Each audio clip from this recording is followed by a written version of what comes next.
Good evening. I'm Megan, a bookseller at Literati Bookstore.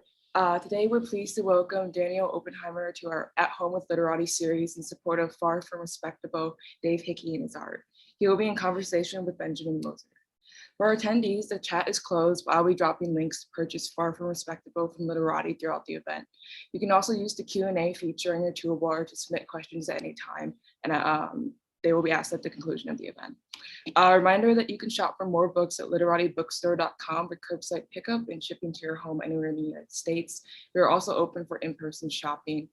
We ask that you consider a $5 donation to sustain our virtual programming. You could think of it as this week's or this month's or this year's subscription.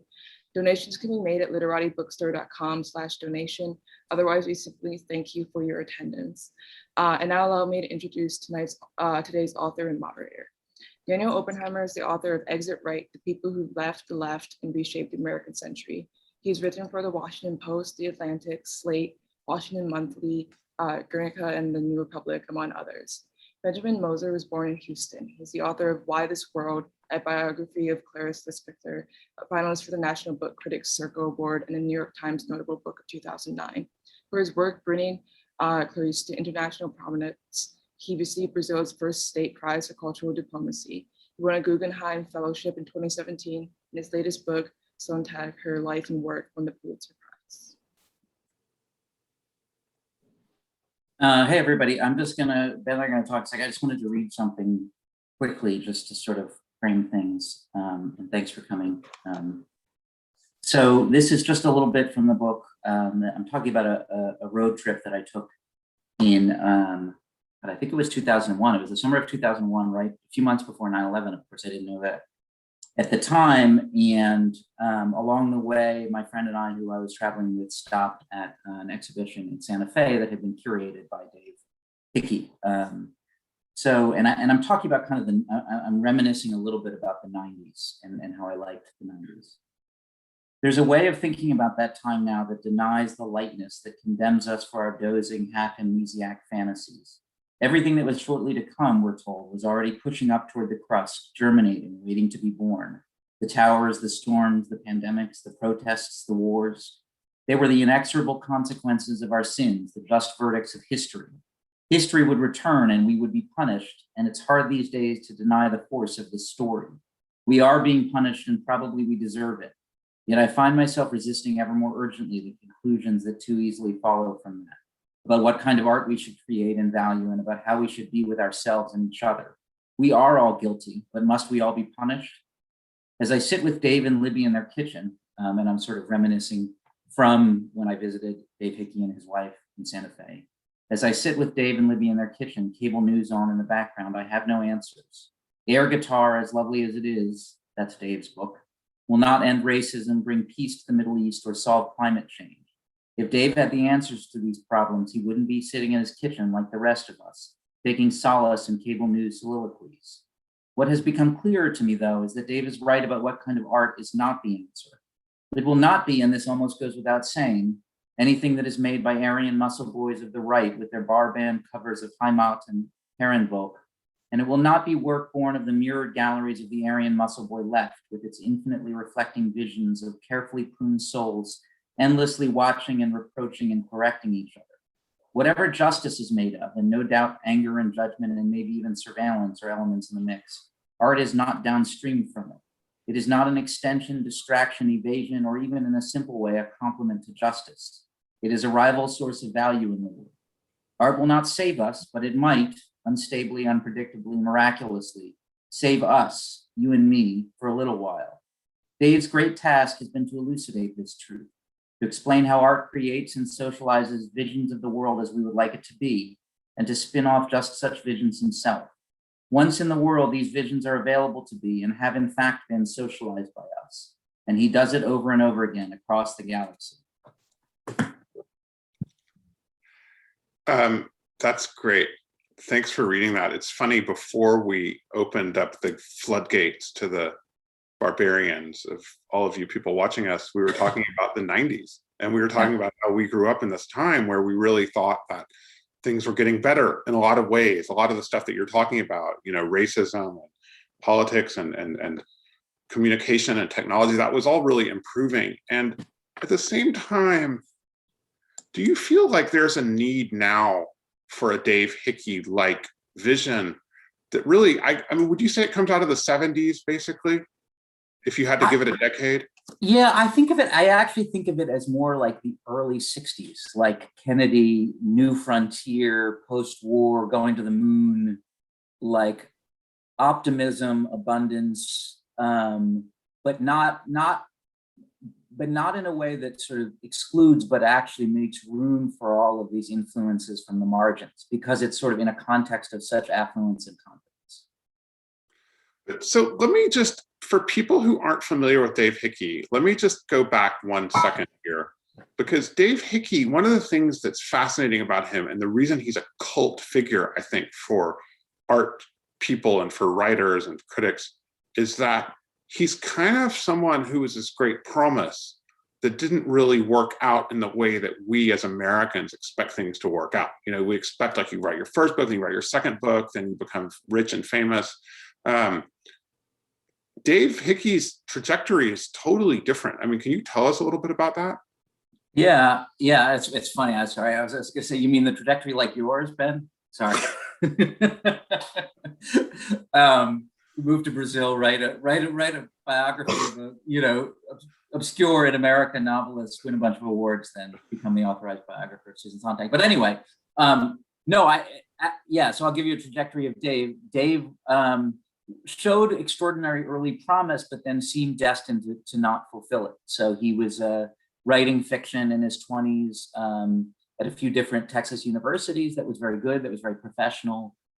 He was getting his graduate degree at UT in the University of Texas at Austin in the 60s. He opened an art gallery in Austin. He quit his grad school program, opened an art gallery in Austin that was a very important art gallery in the history of Texas art, and then moved to sort of on the strength of that, moved to New York to be a gallerist. And at that point looked like he was just going to be a big player. He was going to follow that trajectory in some form. He was going to be a big player either as a writer or as a gallerist or curator. And then he just kind of fell off the map basically for another 15 or 20 years, just because of, I think, personal demons. He drank, he drugged too much, he wrote about the wrong things, he didn't write at all. And so it seemed like he was just, an example of kind of unfulfilled promise. And then in the late 80s, when he was in his kind of mid 50s, a bunch of things came together and he started writing the criticism, the essays that he became known for. He wrote a book called Invisible Dragon, that was published in 1993. He wrote Air Guitar, which I mentioned, was published in 97. That was a collection of essays. And those two books are like really just classics, not just in the art world, but kind of in the larger world of nonfiction writing and criticism. So I mean, he gives me hope in a sense, because I still have 10 years to go before I hit the point, before I'm 55 or something like that. But yeah, it's not the traditional story, and I find it kind of promising in that way. Well, because there's something about his writing that also tends to court unpopularity, right? I mean, not just that he's this fucked up guy who's drinking out in the middle of Nevada or wherever he is, totally leaves New York, even leaves his very comfortable position in Texas, where he's had all this influence on the art scene, and he's really actually created the art scene, right? And then there's something about him that seems to be one of the reasons why he's always had a very devoted readership, right? I mean, that he wasn't that person, he wasn't, but do you think he's paid a price for that? I mean, do you feel that he has himself disappointed with the fact, like, you open the book with a book he never wrote? Yeah. Does he miss that, or? Yeah, it's interesting. It's interesting to think about. Like, I was like, so he's, I think another thing that he's an example of for me is somebody who, in part because of his sort of unconventional, in part because of his brain and talent, but also because of his unconventional trajectory, just comes at a lot of these issues of politics and art and morality from outside of these kind of binaries or these sort of standard narratives that we tend to fall in terms of, what's the left position, what's the right position, what's progressive, what's reactionary. And I think, you probably have a similar perspective. Like, in the way that I think it helps me to be in Texas rather than New York as a writer, or it helps you to be in Europe rather than New York or LA as a writer. Like sometimes it allows you to be a little bit more liberated in your thinking. By the same token, that makes it harder to sort of achieve some of the standard kind of notches of professional accomplishment. And when you're writing things that are not playing into the orthodoxies of whatever institutions, whether it's, you know, the art world or the academic institutions, you're not handed as much in terms of like sinecures or, you know, secure positions. But I will say, so some of it is Dave has written things that make it harder for him to obtain those things. By the same token, he also has just, for personal reasons, sabotaged himself out of a lot of security. I mean, he did ultimately end up with a tenured position at UNLV that he kind of talked himself out of in various ways. So I don't know. I think he's both an example of like the benefits of stepping outside of those institutions, but I don't want to totally let him off the hook, because he could have, you know, once he wrote those books and won a MacArthur Genius Award and all that, he could have just ridden that to, you know, fame and fortune for the end of his life. And the fact that he hasn't. Some people just aren't. That's just not how they work, and their brain doesn't work like that. But one of the things that I think is so fascinating about him as well is that some of the topics that he wrote about, you know, were not the topics that you write about if you want to make your name as a curator, an art historian, or a critic. You know, he writes about, I mean, I love in your book when you talk about country music in Nashville and outlaw music, which is also something really prominent in Austin. But I mean, do you think, maybe tell us a little bit about how he discovered new territory for art history or for criticism in America? Yeah, that's it. Okay, after I haven't been asked that, I'll have to think about that for a second. Well, like Las Vegas, what he says about Las Vegas. I mean, that's a weird place for a like fancy art historian to live. Yeah, it's like so much of it seems like accidental or sort of, it's like on the one hand, it seems accidental or miraculous. And then on the other hand, you kind of look back in retrospect and he keeps finding those things, right? So he was in Austin in the 60s when he opened up this gallery. And it's not like anybody was thinking to themselves, we've got to go to Texas to find like really interesting art or sort of think about, you know, what art should be like. It's more, that's what he was there. And he just had an incredible eye or nose for sort of, for talent, for interesting art. And so then he opens this gallery and brings in a lot of artists, you know, some of whom were already building a reputation, but some of whom he helped establish a reputation. And then I think he was in like, you know, then he's in New York and he quit his job at the gallery. He's writing art, you know, he had a job at Art in America, and he's kind of just looking around and he's partying a lot, and he doesn't know what he wants to do. And, you know, I'm trying to think if I even know exactly how he fell in with country musicians. It may have had to do with his old friend, Terry Allen, who he knew from sort of pretty early, who was a country musician. Like he just kind of. I mean, I think if you're from Texas, as I am, and he is, and you are honorarily from Texas now, Thank you. It's not that weird, actually. It's not such a. I mean, it doesn't seem like something that would be off limits of criticism because it's all over the place and it's a very important part of your. You know, just even if you're not into it yourself, it's in the air. Yeah. But you know, what like, I was thinking, as you were saying, is you're right. On the one hand, you're right. It's like it doesn't seem that strange to you. But then I think I realized as you were, one answer to your question is you just didn't have in place a lot of like the filters that prevent people from seeing what's in front of their face, right? It's like on the one hand, you're from Texas, you know all these people, you've been around this music. Like, of course, this should be, you recognize these are serious artists. Like this should be raw material for criticism. Like, of course you're in Vegas and you're looking at this extraordinarily like weird and novel, you know, architectural visual landscape. Like, of course there should be something interesting to say about that. And yet, like, nobody does it, or they do it in the way that's like, you know, or Vegas is just a subject for a standard critique of capitalism, of like mega capitalism. right. And it's like part of what Dave brings to it is like, it just seems lacking in that thing that says, well, that prevents you from seeing what's right in front of your face, right? I mean, I also think, you know, you have to not be so pretentious. You know, I think if you come from Houston, Texas, you actually, and you're intellectually or culturally ambitious, the last thing you want to do is write your essay about, you know, Waylon Jennings. You want to write it about Michelangelo.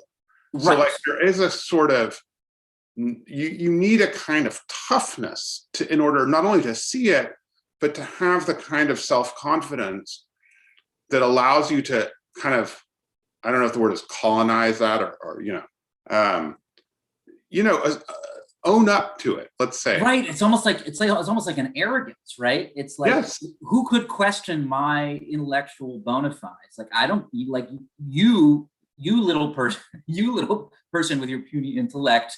Like, there's nobody out there who could tell me that because I write about Waylon Jennings that I'm, not a serious intellect. I don't know what it is. That's well, it's right? Like you need actually to be stronger and more powerful and more intellectually formidable to take that on. I mean, so do you think there's something about him that made him attracted to these kinds of subjects, that made him give himself that permission? I'm trying to think, and I like to use the word permission because it's something I use in the book about his own writing. But I'm trying to think what the, one answer to is just what we were saying is I think he always thought, and thank God he did. I think he always thought he was the smartest guy in the room. He basically always was the smartest guy in the room, and it may have been even though he didn't come from. I mean, his parents went to college, but not, they weren't like hyper educated. He didn't come from money or sort of elite educational background. From the time he was very young, he was always kind of the genius in the room, and that was always recognized. So he had an arrogance that enabled him to do it. I just think, I guess I think that he had a drive to put into words and to understand, and then ultimately put out into the world the things that were meaningful to him. I think, and it's connected to his own pathologies or his own demons in some complicated way that I don't, not only do I not want to try to unpack, but I'm not even sure it would be meaningful to unpack it in too sort of specific a way. But he had a profound drive towards different kinds of artistic forms and art as a means of experiencing maybe some of that consolation I was talking about. And then he sort of had this drive to, and those were the, whatever that was, whether it was high art in some cases, whether it was Michelangelo or it was, whether it was Waylon Jennings or it was, playing video poker on the Strip or something like that. He was compelled, to understand that and put it out into the world and see if there were other people whom he could connect to through their shared appreciation of these things. I don't know why do what? Do you think that worked? Did he manage to find those people and connect to them? I think he did for periods of time. I was gonna say, I don't know, why do we do this weird stuff? Why do we? Why did you spend however many years you spent just, living with Susan Sontag and, some sort of egoistic compulsion or something like that. Well, there's something you want to know, right? I mean, there's something that you want to understand. So, I mean, what do you think it was with him? What do you think the thing was that he was looking for? I don't know. Do you have any thoughts? Well, yeah, I do. I think that, like, if you're an American and you have a certain education, you have a certain background that encourages you to, or a certain interest, you're interested in culture, you're interested in books and art and paintings and movies and all that. You want to know something about like what produces this and why it compels you. And then you can do that in any number of other ways. But I think with him, I'm so fascinated both by the subjects that he finds, because I like to think of myself, probably inaccurately, but nonetheless, I don't like snobs. I don't like to think of myself as a snob. I like to think of myself as someone who's interested in stuff and who's open to experience and who loves reading Dave Hickey, frankly. Yeah. But I hate Las Vegas. Like, I really do. There's something about Las Vegas. I love country music, for example, because I think it's kind of an authentic expression of something real and real emotions. But when I go to Las Vegas, like, it actually makes me want to barf. Like, I hate it. And like, so I think about, what is it like? I mean, that is a sort of almost self-harming choice, isn't it, to live in Las Vegas? I think probably not. Well, I mean, self-harming, I think probably not. I would say, like, somebody was saying to me, you mean for Dave? I mean, somebody was saying to me the other day that he sort of replaced his, his drug addiction or his drug use with gambling use. So there's part, I mean, on the one hand, you could say it's sort of self-harming and that it puts him in the way of temptation. On the other hand, it may be that he needs a temptation and it's a less harmful one. I will say, I do believe about Dave that Las Vegas was sort of comforting to him, because I think he's uncomfortable. For all that I said about the sort of arrogance of always being the smartest guy in the room, I'm not sure he's ever been totally comfortable in the sort of standard institutional spaces of kind of academic, sort of cultural elite institutions of America. So I don't think he was that comfortable in New York. I think Vegas just like there's a part of him that's still like this like lower middle class guy from Fort Worth who like has kind of crappy taste in food, like in clothes, and doesn't feel comfortable in the in fancy places like probably you and I do. And so I think in that sense, this is interesting though, like just like the crappy clothes, the crappy food. What I take away from your book, yeah, that I think is the most interesting part of your book for me, was his obsession with beauty. So how do you square that? Yeah, I don't know. It makes me think of those. You ever notice like there's a fair number of high fashion designers who like dress. It's not necessarily badly, but dress very like self-effacingly or something like that. Like Vivienne Westwood or someone like that. Yeah, or and it's not exactly the same thing. I don't know how to square that other than it just seems like it's different things for Dave. Like he doesn't seem to have the same compulsion to be in beautiful environments. He wants to sort of look at beautiful art. He wants to listen to great music, and see great movies, but does not seem to have a particular interest in, and I say this having been in his home, like interest in being in beautiful environments in the way that I like to be in beautiful environments that feels pleasing to me. I don't know how to explain it. It's interesting. I was thinking about like, when you said what compels him to do it or what compels us to do this thing, and thinking about the drive to like, do you have that experience of like you watch a movie and it's like you want to go read a bunch of reviews about it because you had all these thoughts and like you wonder what you want to get closer. You want to. Well, I want to get closer. I also just want to. It's like I want to talk to somebody. Like I want to talk to somebody really smart about it, right? So I go like I just have all these thoughts about John Wick 3 or something like that. Which is an interesting example, right? Like, because in a way, to go back to like the topics Dave took on that a lot of people don't, there's a million reviews of John Wick 3, but how many reviews of John Wick 3 are coming from people whose foundational texts are like Foucault and Deleuze and like, which is what I want. Speaking of them, it's interesting. I was just thinking about Baudrillard in Las Vegas. Like a lot of the people who have actually written about Las Vegas are foreigners, because I think it might be in some ways easier for them to think of this wacky, exotic thing. But maybe let's take just a little step back, because I think maybe for our listeners, maybe can you just describe, first of all, what is Dave's theory and writing about beauty? And secondly, why was it so controversial? Yeah, I think in short, his theory of beauty was like, that which gives us pleasure, and this is a little bit of a crude version of it, but I'm not sure it's that far off from the truth, which is the most beautiful thing. It's almost like mathematical calculation. Like the most beautiful thing is that which gives the most people the most pleasure over the longest period of time, or something like that. So so the beauty of an object can kind of wax or wane over time depending on how much pleasure it's giving how many people.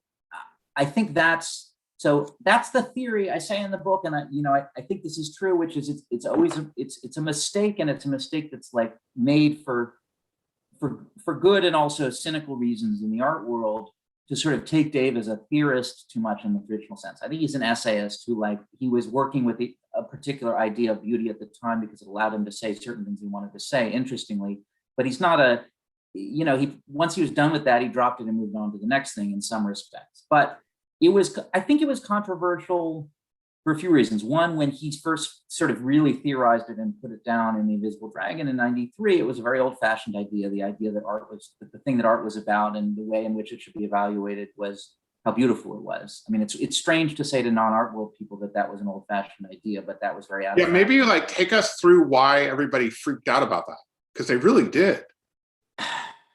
Well, I think they freaked out about it. I think less for theoretical reasons than maybe for political reasons. So one thing that's very important to understand is he became big in the context of what kind of retrospectively were known as the culture wars of the 1990s. So there was a feeling in the art world, in sort of left culture realms, that art and culture were under attack from the right wing, from the conservative Christian right. And so you think of things like the trial over Robert Mapplethorpe's photographs in a museum in Cincinnati. There were congressional hearings. It was Andre Serranos's Piss Christ, which sort of indirectly received federal funds for all these battles over, and it was bringing in abortion and gays in the military. So there was this sort of this overarching sort of paradigm of an assault on free artistic expression from the conservative, kind of often Christian right. And in the art world in the 90s, Dave's work was often seen as a kind of implicit ally of those forces. It was seen, and this is not just his theory of beauty, but it's things he said that critique the art world. And I think in a reductionistic way, would be seen as like, to that? Sorry to interrupt. Do you think there's anything to that? Well, I mean, in a sense, and it's easy to draw parallels to now. Like Dave was a critic of what then was called sort of political correctness, and maybe is now called wokeness or something like that in the art world. Like he thought that all sorts of sort of political or politicized approaches to art were really destructive to the experience and creation of art, and he was a critic of that. And so he was an ally in the sense, he was never a conservative, but he was an ally in the sense that, like,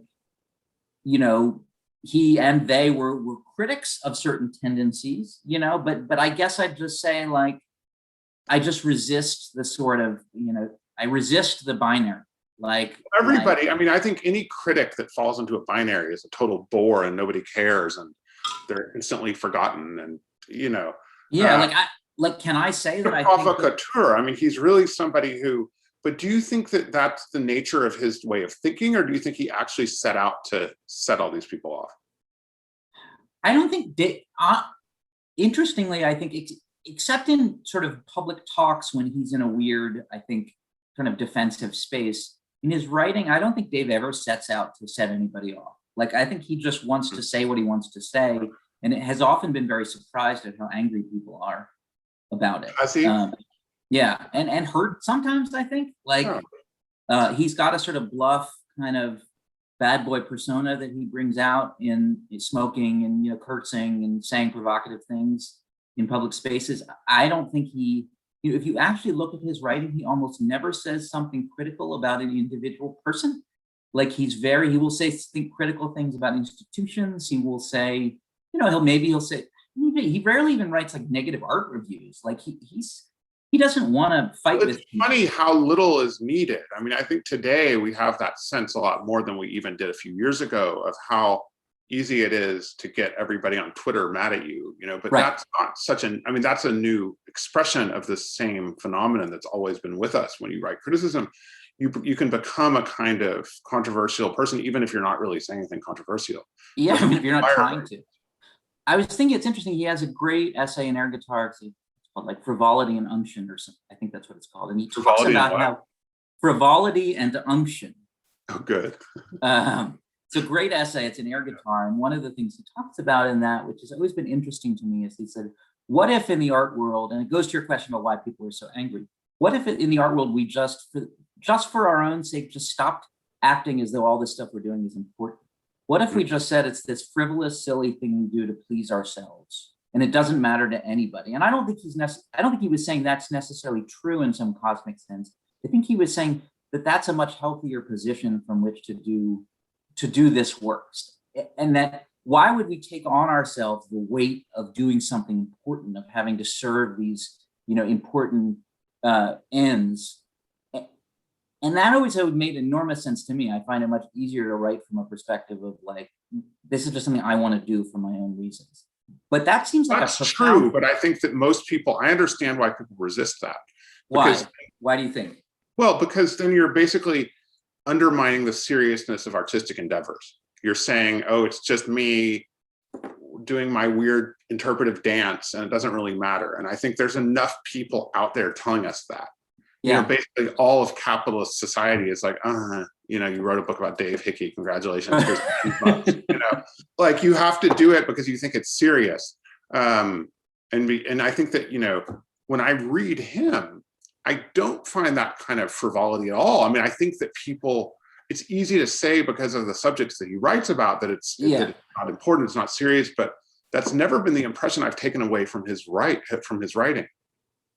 No, and I think how I understand this, at least, I agree. I mean, I obviously wouldn't write a book about him if I didn't think he was serious, but like, I think for him at least, and it may be a temperamental thing, it's just easier. It's easier to do the work if you don't imagine it has to make the world a better place or something like that. But that's not true. But you're right. That's not true. For some people or some people want to think of themselves as doing something important.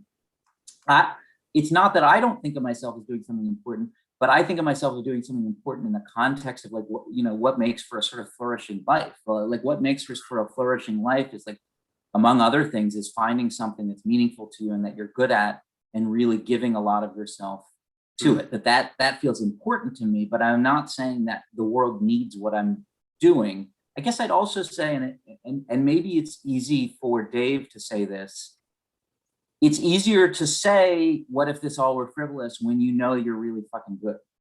Well, that's true. Or when you can kind of say it with a wink and a smile because you actually know it is serious. I mean, when I think about this, when I hear you say this, what I think of is the modernist painters, for example, who have sublimated this basically religious impulse into their art. And so these are people, I mean, you can think of people like Mark Rothko or Barnett Newman or any number of the post-war painters who basically are religious figures or mystical figures, but who aren't really, and so it's hard to sustain that kind of idea if you're writing about the Las Vegas Strip. Well, it's hard. You mean it's hard? It's hard to right. It's hard to sustain that idea of being kind of on a transcendent spiritual endeavor. If you're right, you can imagine Rothko, like, or Newman, like, trying to achieve these new sort of expressions of purity and transcendence or something, right? It's a more kind of linear relationship. Well, I imagine for Dave, on the one, I mean, he's not trying to do that, right? I don't think he's a profoundly spiritual figure. I think I don't think his writing is spiritual.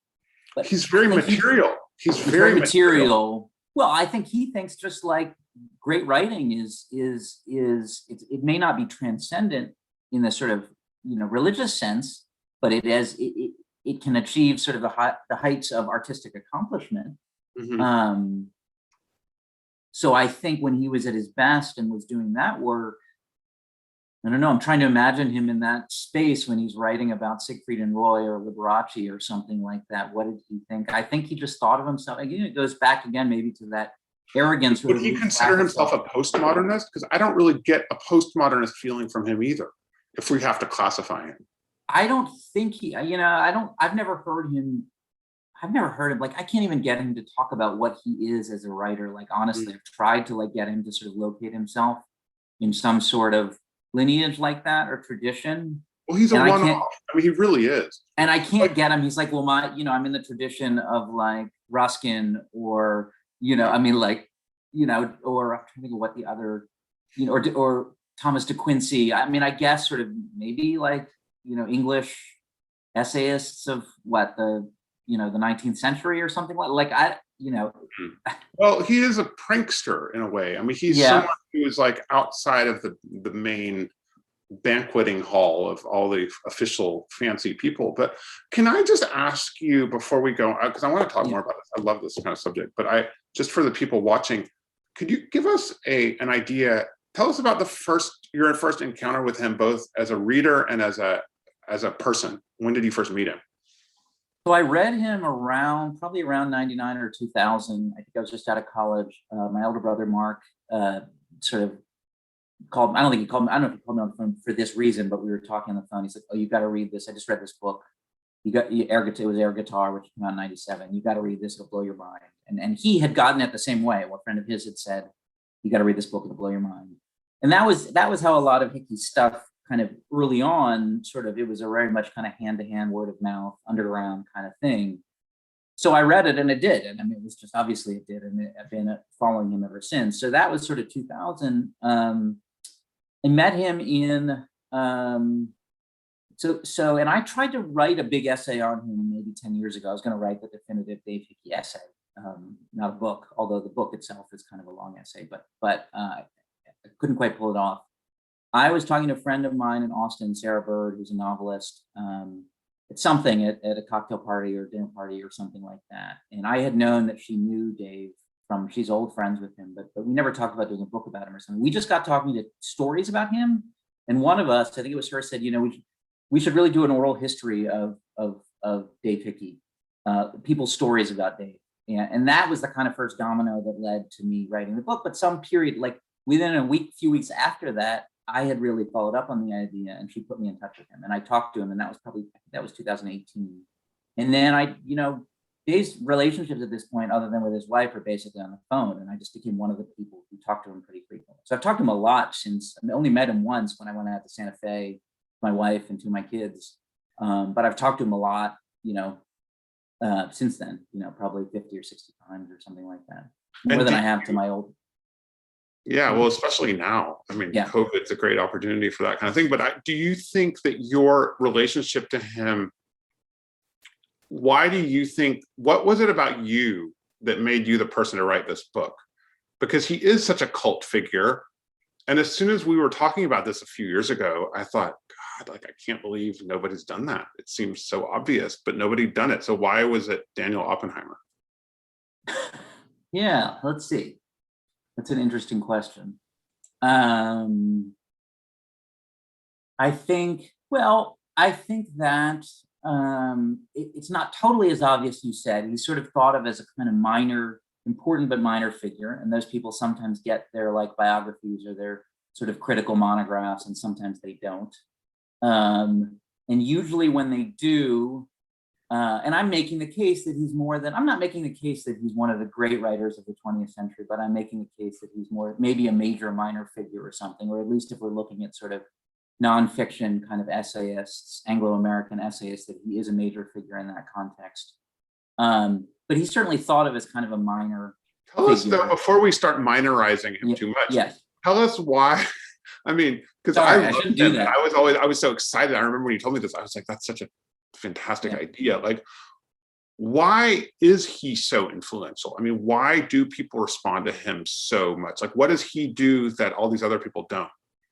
Well, that's interesting. I'd say two things. One is, I think you have to realize, and I'm sure you're attuned to this, that the art world is much, even now, but certainly 20 or 30 years, much smaller than people realize it is. The art world, it's a very small people, and at any given time, it's like, if you're thinking about who are the important writers and gallerists and curators, it's a few hundred people, right? It might have global influence. At most, I would say. At most. It might have global influence in all sorts of ways, but it's a small world. And in most of these small worlds of when you're thinking about criticism or writing, they're just, this is minorizing him again. I don't mean to do that. I'm just contextualizing it. It's a small pond. There aren't a lot of great writers. Most of the writers are boring. Just most of the writers are boring. They're academics, or they're sort of journalists in the boring way. So how many great dance critics are there? How many great, of course, fashion critics are there? You go into these small worlds, and it's so he's coming to a world where there's no tradition of there's very little tradition of writing that stands as writing about art, right? There's almost none. He comes into it. He's an extraordinary writer. He's also can hang with people from a sort of theoretical academic perspective. So he passes that threshold, but then he writes so much better and sort of persuasively and beautifully and sexily than anybody else. I mean, he's sort of somebody, and this is mischaracterizing it in a certain way, but somebody once said, we brought that kind of rock and roll criticism aesthetic to art writing. I don't think that's true at all, in fact, but it gives, there's a kind of element of that's true. He made art writing sexy and interesting and provocative and dangerous in a way that I don't know if anybody else ever had in the history of American art because writing. Do you think that part of it is that he was just such a fuck up, and he was on so much coke or whiskey or whatever that he just had a freedom that he wasn't trying to climb up the corporate ladder like a lot of these people have to, or academic ladder or journalistic ladder? Well, it wasn't specifically, it may have been the legacy of that. I actually think he didn't do most of his great writing until he mostly stopped doing drugs. Right. But he certainly wasn't very attentive to those sort of standard kind of rewards for playing ball. But I think, but I mean, as to why he speaks to people, I mean, I can say he speaks to me. I mean, it's beautiful. It's explaining things to me in that way that I was saying, I watch a movie and I only read about it. There's so many topics that hadn't been explored or talked about in sort of interesting, intelligent ways that opened them up for me that he approached. He's also just profoundly liberating for so many. I know it's not just me. Reading him somehow is a liberating experience. He is. I think anybody who knows him would agree with you. I don't really think there's many people that would. I mean, I think if you disagreed with that, there'd be something wrong with you. In a way. Yeah, and I don't know, like I'm trying to think of, there are probably other writers in this category. Like who are the people you read, and it's not just that it blows your mind, it's just like it gives you permission, it's liberating in some way. I mean, it's interesting, it's not totally coincidental. I don't know if Sontag is totally in this category in certain ways, but she's also somebody who did, like I remember reading her on like, was it like horror movies or science fiction or Notes on Camp or something like that, right? I mean, she was liberating at the time. I mean, now I think that has been absorbed so much that it's not that strange to write about popular culture in the way she did. But he does too, and I mean, I think that's why he's also written about her, by the way. But she's there's something very. I think there's so much is advertising now. Maybe I should put an idea out there about that. Yeah. So much of what you read is basically an ad for something. It's trying to get you to buy a book. It's trying to get you to go to a movie. It's trying to get you to, vote for somebody. So I think somebody who really just stands outside of that system is fascinating. And actually, we're a little bit before the official moment where people can ask questions, but people can ask questions. And I see a question here that I think would be really interesting for people who are maybe getting familiar with Dave Hickey and with you. So Christopher says, Dave Hickey is new to me, so thanks for putting him on my radar. I'm fascinated. You should be. He's amazing. Is there a Hickey book or books you'd start with before reading Far From Respectable, or would your book be a good beginner's guide? What's the best place to start? So I'm going to answer that even though it's directed to you. Okay, yeah. Because you can't give the same answer that I can give. You're going to say my book, right? Yeah, I am actually, because Dave is a total spaz of a writer. I mean, there's something about him. It's not like Sondheim, you can read kind of chronologically. You can go through it and you can follow it, and there's a Library of America thing, and you can read the essays of the 60s, the essays of the 70s. Dave Hickey's not like that. Like, he's kind of all over the place, and he really is somebody, unlike some thinkers or artists, who really needs a guide. And I feel like Dan's book, you bring together, I'm not just sucking up to you, I know. I'm kind of too old for that at this point. Yeah. That doesn't seem like that's your way, but it never will really. But no, I mean, this is why I feel like critics and writers are important, is that you're not necessarily just selling some bullshit crap to ruin people's lives. You want to actually bring something interesting into people's lives. And I felt like your book is really interesting because it takes somebody who, he needs a guide in a way, not because he's so mysterious, but because he's so out there. And if you don't, I think what you do so well is bring it together. And also, Christopher, Dan's book is really short. I was going to say that. You hate it and you think, oh my God, this is the worst book I've ever read. It's over really quickly. Yeah. How old is it? 150 pages or something? I mean, not even. I mean, it's like 120. It's a stretch. It's a long essay. Yeah, it's an essay, but it really does bring together all these threads, and it makes you understand who this is and what this body of work is. And I'll agree with that. I would say, Christopher, buy my book and air guitar, I think, and then air guitar, yeah, and then you can kind of branch out from there. And I would say the other, so the three sort of main collection of essays: air guitar. Perfect Wave, which is a pretty recent one, is very good. It's not as good as air guitar, but it's very good. And then Pirates and Farmers is good. I'd say it's sort of the third best of them. And then Invisible Dragon's a different book. It's more difficult. So it depends on how far along you are with Hickey, or how comfortable you are with certain kinds of, there's parts of it I still don't quite grasp to get into sort of theoretical stuff. When I first read it, I didn't love it. It took me a while to really, I love parts of it, but so I wouldn't go there first. I go, my book, as Ben said, it's short and it's a good introduction and then you can go to air guitar and then just kind of go out from there if you're still. Yeah, because I think what air guitar did and why it was such a generationally important book, and it really was. I mean, it really was something everybody read, and in that sense, it is similar to maybe like Against Interpretation, if we're talking about Sontag. Like it's something that like really a whole generation, everybody read it, and it also isn't hard to read. But it does kind of like remodels your brain in a certain kind of weird way that I think criticism can do. That and it makes you, if you're American, it makes you kind of really reconsider what America is and what American art is and what it could be. So yeah, it still does. It's still sort of tonic in that way. It's still like this wonderful palate cleanser today. That's a good way to describe it, I would say, because I felt like air guitar was America's such a junky ass place. It's just so like nasty and hideous and horrible, but it's also like so big and stimulating and interesting, and that you always, I think, when you just, I think that's why I like the road trip, which is how your book starts, right? Is it? I think it ends on the road. Is it? Or ends on a road trip. Yeah. When you go to see him, it ends. Yeah. But like that experience of like having all this stuff just coming at you, I think it's a very American experience. And I find that Dave Hickey's work is kind of like that. Like it's both like that, and it explains that sensation, if that makes sense. Yeah, I think it does. I was going to say, this is going back to a different question. You asked why I was the person to write the Dave Hickey book. Yeah.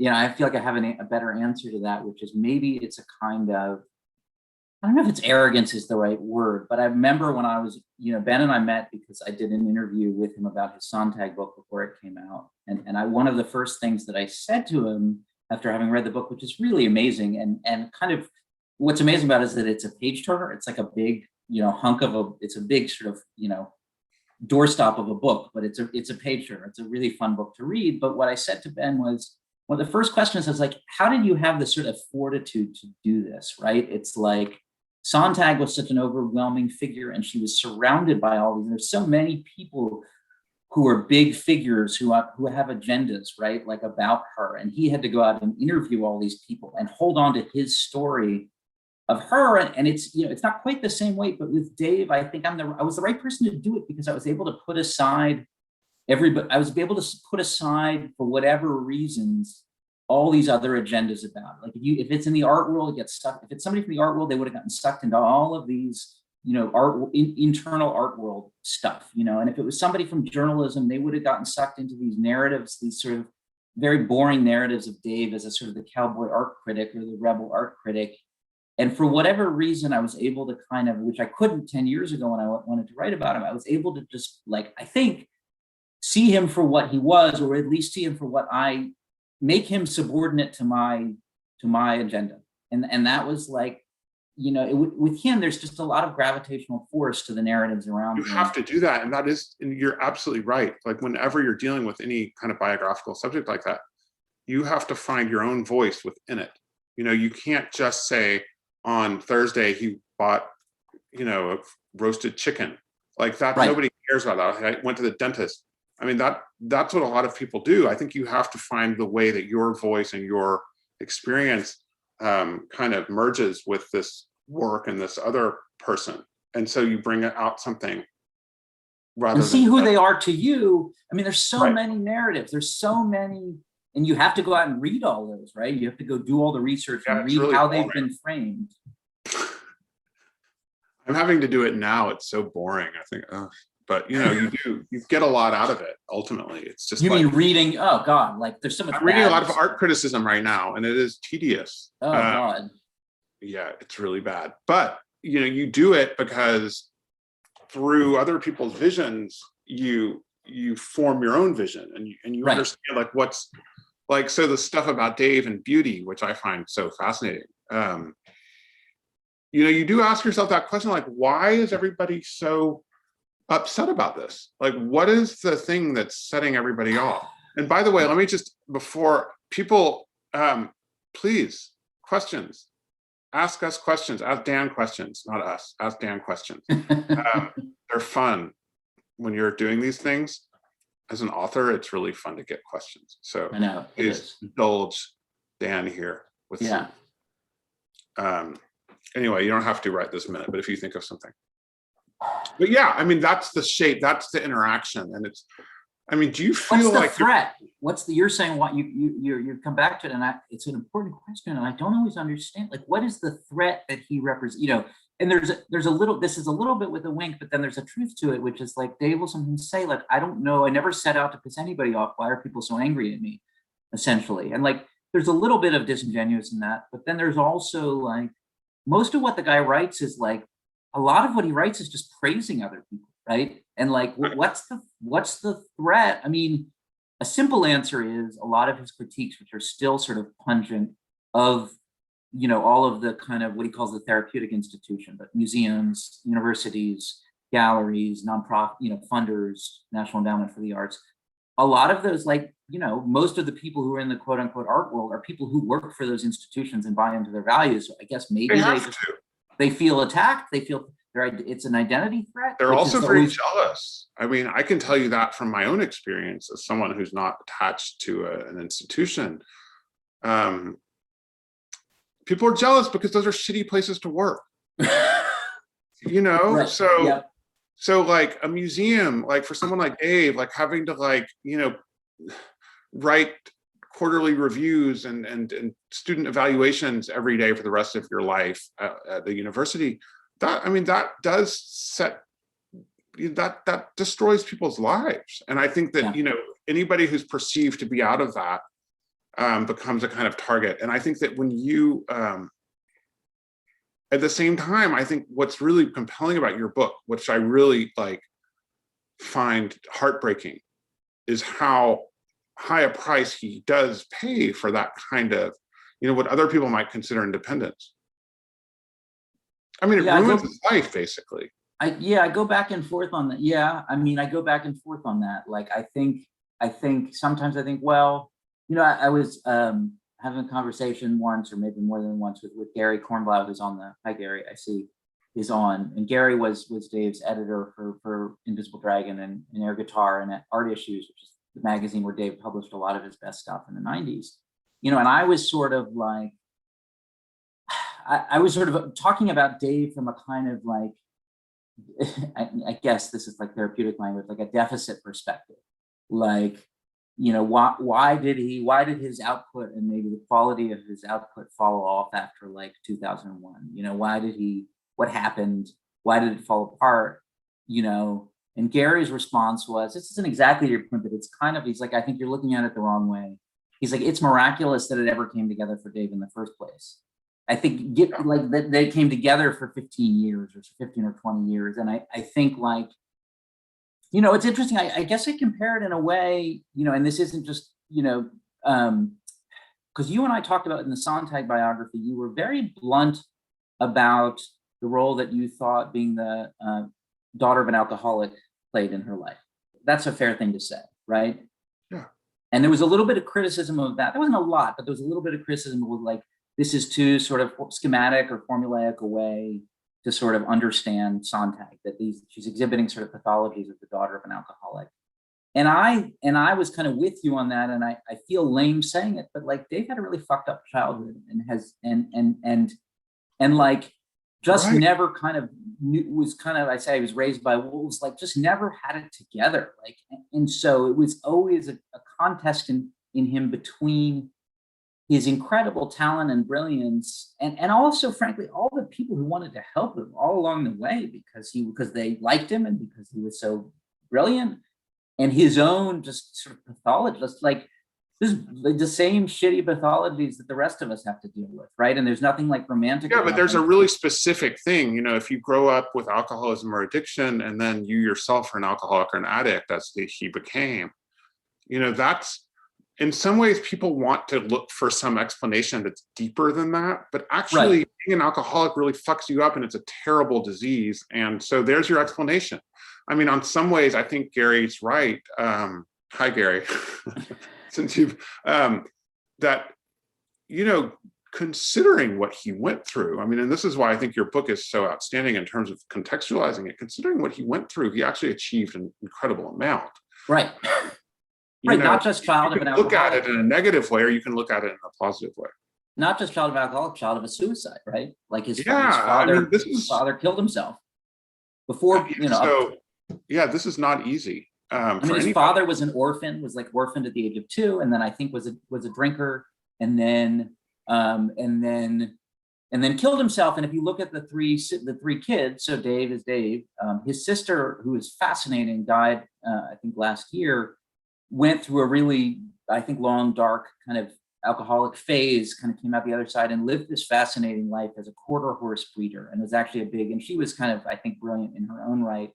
And then his younger brother's just a disaster of a sort of addict, and he's still around, but just like. Yeah, but this is very common. I mean, this is the classic pattern of abuse. And this is why it was interesting. You know, you mentioned that, like, yeah, I did get criticism for that. I knew I would get criticism for it because people sort of like this idea of an artist or a writer or a poet as being like kind of, you know, tossing back the vodka and or whatever. And that's sort of this 19th century romantic idea. But in fact, you know, drinking too much vodka makes it hard to write books. I hate to break it. We have another question. Thank you. Dave, is there another one? Yeah, we have another question. I'm going to read it to you. From Kay, do you perceive that Hickey was at any time comfortable in his own skin? No, except when he was on drugs. Hmm. Like, that's my guess. I mean, I think there are times when he was at his most comfortable in his own skin, and maybe Dave has some kind of, I think, he said once, my undiagnosed Tourette's. I think Dave has some kind of undiagnosed sort of whatever, you know, neurological or nervous. So I'm probably a little bit, because he has tics, and that's like a very kind of visceral, like comfortable and not comfortable in his own skin. But I think there are moments when he was more comfortable, but probably not ever. Like, I think. What are the tics? Just out of curiosity. If you watch, I'm not going to try and imitate. Like, if you watch them, there's a lot of like head movement, like he sort of rolling his head around, and stuff with his mouth. And I'm not, I mean, I want to be careful. I'm not a, you know, I'm not a doctor of any sort, but you do see it. And I think I can say, because he once referred kind of offhandedly to his sort of undiagnosed Tourette's or something like that. But no, I don't think he was ever comfortable in his own skin. I think maybe, you know, probably, you know, when he was high and, you know, at a Waylon Jennings concert, he was comfortable in his own skin. Sure. I think it's so funny. It's like, actually, I think it's almost an unreal expectation for any of us to be comfortable in our own skin. I think there's this great line from Sontag when she goes to meet Thomas Mann when she's 16. And she says, it was the first time I'd ever met anyone who didn't pretend to be relaxed. Huh. And I sort of think, like, not even pretending to be relaxed. I mean, I think that's one of the things that makes Dave Hickey's work so compelling, is that you feel that it comes out of a place of nervousness. It's not coming out of a place of control or self-confidence or something, which is usually fake. In most ways. I think there's a lot of vulnerability in his writing, and I think it's kind of like one of the things that I wanted to really focus on in the book, because, like, you know, one of the like strongest narratives about Dave that is the most destructive to understanding of Dave is of him as this sort of cowboy, rebel, bad boy art critic. And I understand why it's there, and he's complicit in the creation of that in a lot of ways.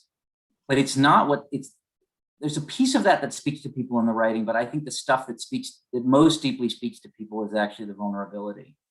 He, you know, and in his writing that is, and I, you know, one of the things, and this is going to sound like self-pleading, but I'll say it anyway. Like, one of the things that I very much wanted to do with the book, and I think probably makes some people uncomfortable. I feel like I detect this in, you know, a few of the reviews that it's gotten, is I wanted to model kind of vulnerability too. And so I didn't want to affect more distance from my admiration for Dave than that would have been the easy route. I hate that when people do that. Yeah.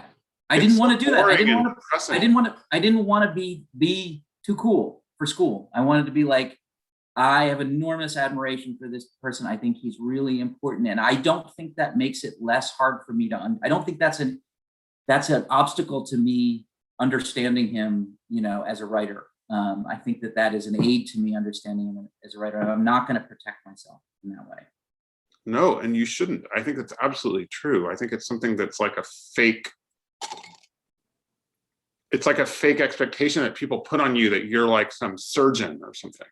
You know, that you're coming in and you're going to cut the muscle right here and remove the nerve and then I mean, that's just not how writing works or any kind of creation works. But people, I don't know, I think it's like many theories that got out there in the 70s. They sort of, like, maybe the thing about beauty is like that too. Do you think beauty is like beauty freaks people out? I mean, it should, just like sex freaks people out. It always has. Why would it have stopped in 1984 just because somebody like wrote a book?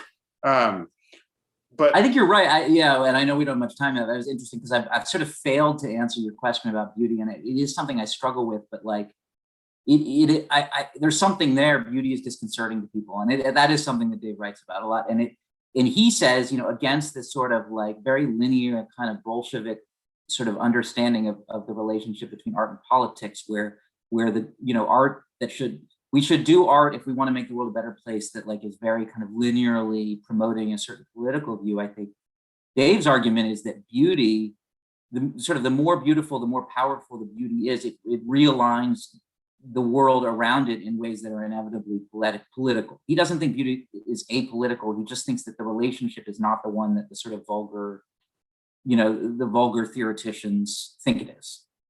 No, it's much more powerful. It's also much more subtle, and it's ultimately more insidious as well. And unpredictable. People out. I mean, I've written a lot about women. By coincidence, I've written about these beautiful women, and you see how, first of all, how influential beauty is in a woman's life, but also just how the reactions that it elicits in people. It upsets people. If you say that somebody was beautiful, people get pissed off. Whereas I'm interested to hear you, because you said something in an interview about that that would be embarrassing to you to repeat about attractiveness, physical attractiveness. But I will say, without repeating it, I'll say I'm very interested to read you on that, because that is, yes, I think you're right. Like, it's very disconcerting. And yeah, it is. It's something you can't really talk about. It's actually one of the really forbidden terrains to go on. And so I think when he goes on, now I'm kind of curious what I said that's so embarrassing I can't repeat. I mean, there's probably you talked about you want me to tell you? Somebody asked you about your own looks, about being good looking. Oh, yeah. And you sort of owned it, which I thought was really interesting and vulnerable. I owned it. And vulnerable. Well, in a way. Yeah, because I mean, I could lie about that and say that I was hideous, but or I could say that the fact that I had certain advantages in life, be they racial or financial or educational or national, being born in the United States and not being born in Paraguay, certain things help you. And then you also get other things that don't help you. In my case, for example, like being the child of an alcoholic, like that's one of the reasons I identify with Susan. So it's a mix, but the denial about appearance is so visceral among people. They really, it upsets people. And I think that when you talk about beauty and art, people hear that as a judgment, and they also hear that as not serious. They hear that as like, and it's interesting that Dave is not gay, because if you say that as a woman or as a gay guy, you're instantly derided, I would say, as frivolous. And that's what I read in your book a lot. There's a dismissal of this kind of frivolity of this guy who's smoking weed in Texas and, zoning out in Vegas and really wanting to minimalize his real challenging contributions. Yeah, it's just like somebody, like I'd love to see somebody. It's interesting that just as you're saying, there's so much more to be written about beauty, and what I was going to say, what I was thinking about is like the other thing about beauty is it can be deeply political, but in unpredictable ways, and that's not acceptable to people, right? You don't know. Helen of Troy. I mean, that was unpredictable. You don't know what beauty's gonna do, right? You hope it's gonna be. Well, this is why it's like sex. It's a very powerful force in society and in people's lives. There's a whole other hour about let's do on beauty.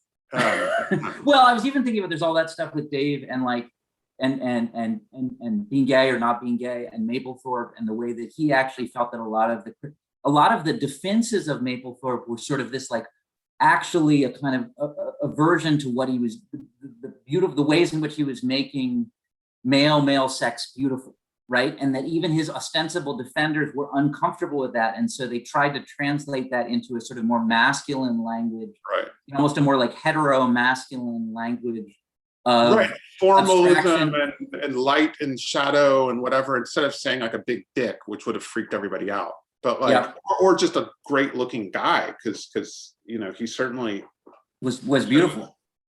Yeah, he chose from the higher end of that spectrum, but it's something that automatically makes people uncomfortable. And it's one of the things that I really like. I hope that people who read your book will take that further and look at that more, because I'll have to think about whether there's something I can do. I was going to say, I should just extract a promise from you that when your book on Dutch art comes out, that you'll ask me to do one of these things with Let's you. do it. If the opportunity presents itself, because we're not all going to be on Zoom anymore. But no, we're going to be in real life. We're going to be in an actual room and like breathe each other's atoms. Right. Exactly. Well, so if there's no more questions, I guess are we done? I think so. Yeah, I hate to end this conversation, but Okay. we've reached the top of the hour. Daniel Oppenheimer and Benjamin Moser, thank you for joining us on At Home with Literati.